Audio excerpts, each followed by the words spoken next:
Ертеде кең далада Ерназар деген бай кісі өмір сүріпті. Төрт түлігі сай болып, Ерназар мен кемпірі ұзақ жыл еңбек етіп, маңдай термен мал жинап, тыныш та берекелі өмір сүріп келген екен. Ерназар мен кемпірінің 8 ұлы болыпты. Балалары өсіп, ата-анасының қуанышы, өмірінің тірегі болыпты. Ерназар мен оның әйелі 8 ұлымен бақытты өмір сүрді. Барлығы өз шаруасымен айналысып, күндері тыныш өтті. Бұл кезде ауылда тыныштық орнаған еді. Құстар сайрап, жылқылар ойнап, өмір өз ағысымен өтіп жатты. Бірақ бір жылы елге ауыр жұт түсіп, тыныш өмірдің берекесі шайқала бастайды. Бірақ өмір әрдайым бір қалыпта тұрмайды. Қуаныштың артынан сынақ та келеді екен.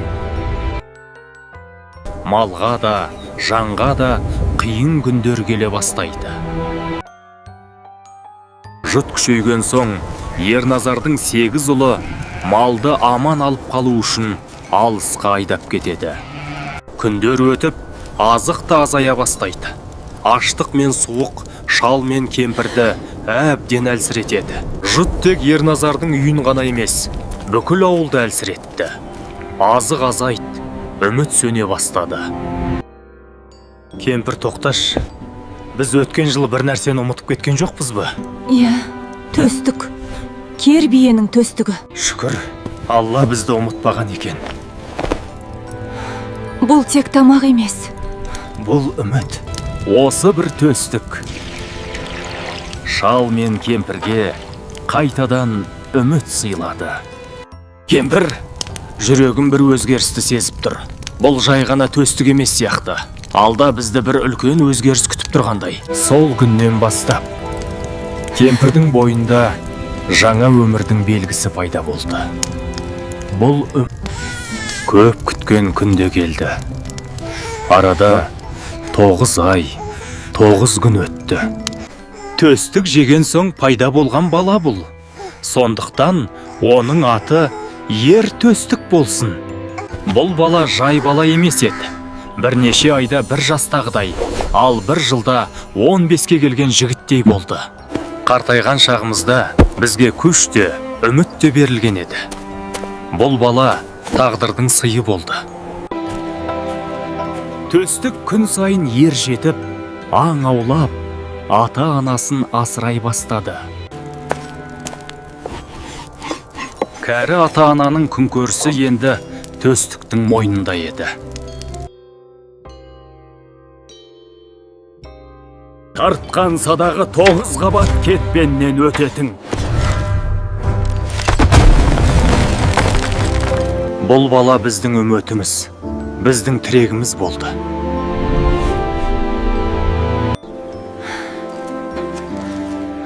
Бір күні төстік далада жүргенде тарғақты көзі шалады. Төстік садағын тартып қалады. Бірақ тарғақ құламай қаша жөнеледі.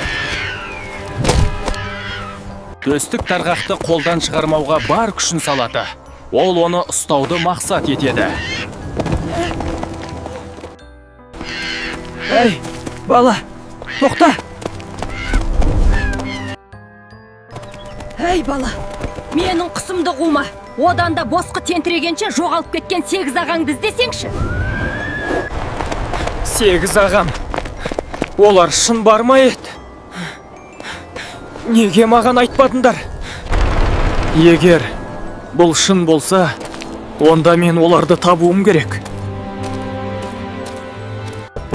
Әке, ана, көшеде бір кемпір айтты, менің 8 ағам бар деді. Бұл рас па? Балам, ақиқат осы, сенің 8 ағаң болған. Жұт жылы. Олар малды айдап алысқа кетті. Содан бері қайтып оралмады. Ағаларымды іздеймін. Қайда жүрсе де табамын. Бұл менің жолым. Бұл менің тағдырым. Мен жолға аттанамын. Ағаларымды тауып, аман есен елге әкелемін. Ағаларымды табу үшін алдымда қандай сынақ болса да, мен дайынмын.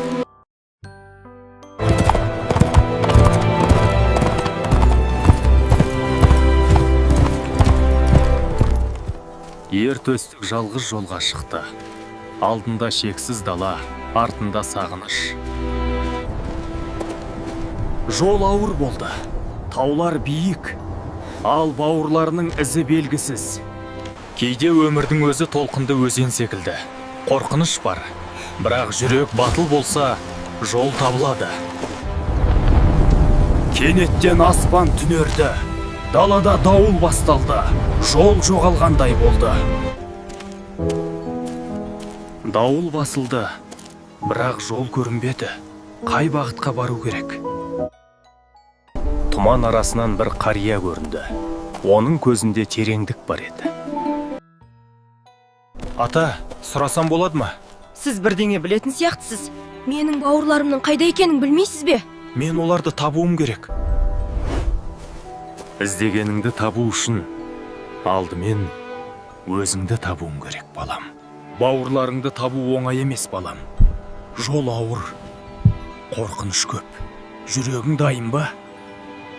Бауырларың жер астындағы қара шатқалда. Олар адасқан жоқ. Оларды бір күш ұстап отыр. Алдында қара шатқал тұрды. Ішінде не бары белгісіз. Бірақ артқа жол жоқ еді. Шатқал ішіне кірген сайын дыбыстар күшейді. Жартастар сыбырлағандай болды. Бұл жер жай ғана тас емес еді. Алғашқы сынақ қорқынышты жеңу. Көпір тар, түбі көрінбейді. Бірақ батыл жүрек жол табады. Қараңғы үңгірдің ішінде бір нәрсе қозғалды. Жылан, үлкен, салқын көздері ер төстікке қадалды.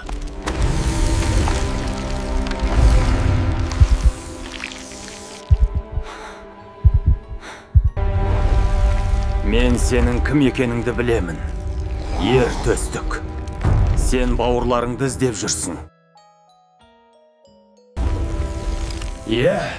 Олар менің қолымда.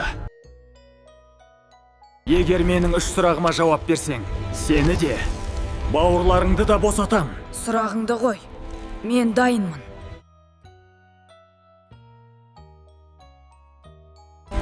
Бірінші сұрақ. Қорқыныш пен батылдықтың айырмасы неде? Қорқыныш. Ол сезім ғана. Бірақ батылдық ше? Қорқыныш жүректегі күмән. Ал батылдық сол күмәнге қарамай алға қадам жасау. Қорықпау батылдық емес. Қорықсаң да тоқтамау нағыз батылдық. Міне менің жауабым. Дұрыс жауап. Көп адам қорқынышты жеңдім дейді. Бірақ сен оның мәнін түсіндің. Екінші сұраққа дайынсың ба? Екінші сұрақ. Нағыз күш неде? Бұлшық етте ме? Әлде жүректе ме? Күш тек қолда емес. Күш жүректе, әділдікте, білімде. Өзіне сенген адамдарды жарты жолда тастамауда. Қиындықта берілмеу, міне қайда жатыр нағыз күш. Жақсы. Үшінші сұрақ соңғысы болады. Соңғы сұрақ. Отбасы деген не? Қанмен байланыс па?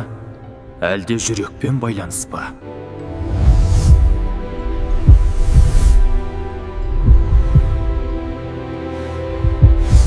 Отбасы тек бірге туғандар емес. Отбасы деген қайғы мен қуанышты бөлісетін, жылағанда жұбататын, жаныңды түсінетін адамдар. Отбасы тірегін, бірге мәңгілік соғар жүрегін. Қан байланысы үзілуі мүмкін, ал жүрек байланысы үзілмейді. Сен сынақтан өттің, ер төстік. Жауаптарың шындыққа толы. Сынақ аяқталды. Жол ашылады. Сен боссың. Ал жарық бөлмеде олар тұрды. Ұзақ уақыт іздеген 6 ағасы.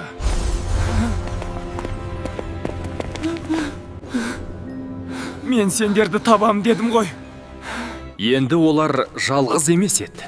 Алдыда үй, ата-ана және жаңа өмір. 7 бауыр енді бірге еді. Жол ұзақ болса да, жүрек бақытқа толы болды. Жүрегім. Бір нәрсені сезіп тұр. Ал ауылда 2 жүрек әлі де күтуде еді. Үміт үзілмеген. күн батуға жақын еді. Ал көкжиекте 7 бейне көрінді. Бұл Олар ма? Менің балаларым ба? балаларым. Жандарым, құлыншақтарым. Күтудің соңы қуаныш, сынақтың соңы бақыт. Отбасының күші бірліктер. Батыр болу күшпен емес, жүрекпен өлшенеді. Бүгін сен оны дәлелдедің, балам. Достар, егер бұл ертегі сендерге ұнаса, лайк басып арнамызға жазылуды ұмытпаңдар. Келесі кездескенше.